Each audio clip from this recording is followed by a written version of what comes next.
अभी हम पढ़ेंगे प्री मैच्योर ओवेरियन फेलियर के बारे में।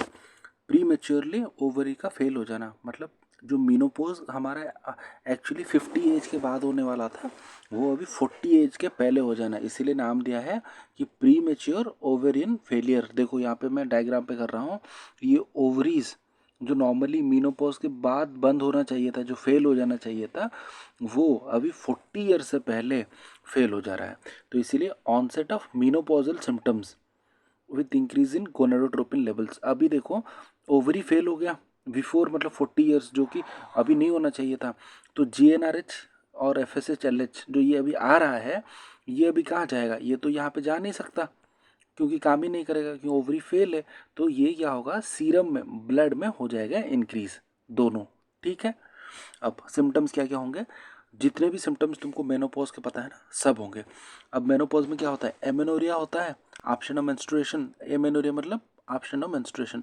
ओलिगोमेनोरिया ऑब्वियसली मेनोपॉज में नहीं होता, बट क्योंकि ये ओवेरियन फेलियर है, कंप्लीट मेनोपॉज टाइप का नहीं है, तो इसलिए थोड़ा डिफरेंस है।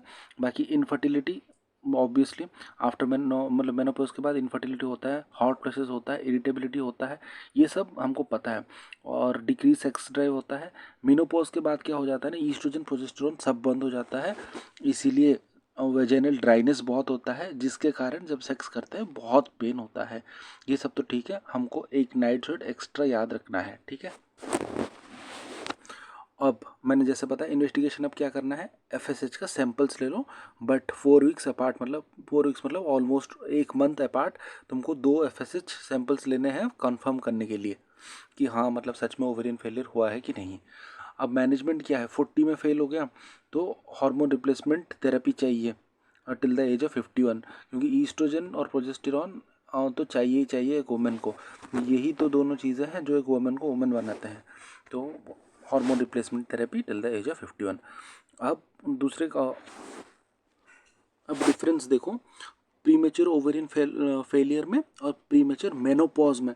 देखो ओवेरियन यहाँ पे ओवेरियन फेल हो रहा है, यहाँ पे मेनोपॉज हो रहा है। ठीक है, दोनों का एज 40 ईयर से नीचे है। ठीक है, और यहाँ पे देखो और यहाँ ये तो हमको पता है, onset of menopausal symptoms and increase in gonadotropin levels. ठीक है, यहाँ पे क्या हो रहा है, मेनोपॉज का मीनिंग हमेशा होता है कि 12 मंथ्स ऑफ एमेनोरिया।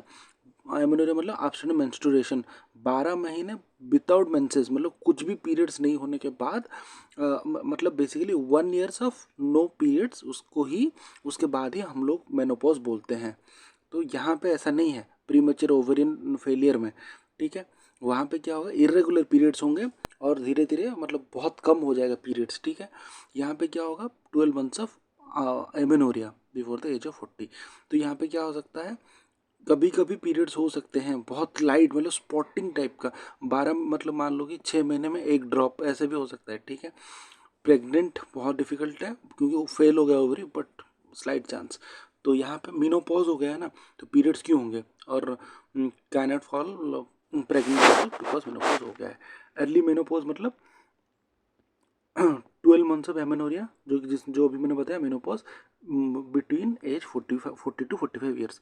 मेनोपॉज का मतलब अब मतलब 12 महीने का मेंसेस ने नहीं हुआ, उसके बाद कभी मेंसेस नहीं हुआ, बट वो एज मीनोपॉज का एज है आफ्टर 45। ठीक है, पेरी मीनोपॉज मतलब पेरी मतलब अराउंड मीनोपॉज, जो मीनोपॉज आने वाला है मतलब आसपास का डेट। ठीक है, आसपास के मतलब मान लो दिसंबर में मीनोपॉज उसका होने वाला है, तो नवंबर के अराउंड तो क्या होगा, मेंस्ट्रुअल इरेगुलरिटी उसको हो जाएगा, प्लस हॉट फ्लैशेस आने लगेंगे, बट अभी तक 12 मंथ्स ऑफ एमेनोरिया नहीं हुआ है। ठीक है, अब FSH एंड 45 मीनोपॉजल सिम्टम्स हैं पेशेंट को। ठीक है, और एज क्या है, लेस देन 45 ईयर्स, और 45 या 45 ईयर्स से लेस।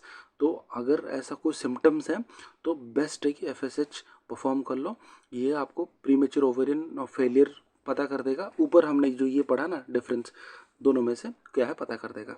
अगर मान लो कि 45 ईयर्स के बाद किसी को मीनोपॉज का सिम्टम्स आ रहा है तो कोई बात नहीं, कोई FSH करने का ज़रूरत नहीं है, और उसको who is not using hormonal contraception also. ठीक है, तो बेसिकली बहुत ईजी है।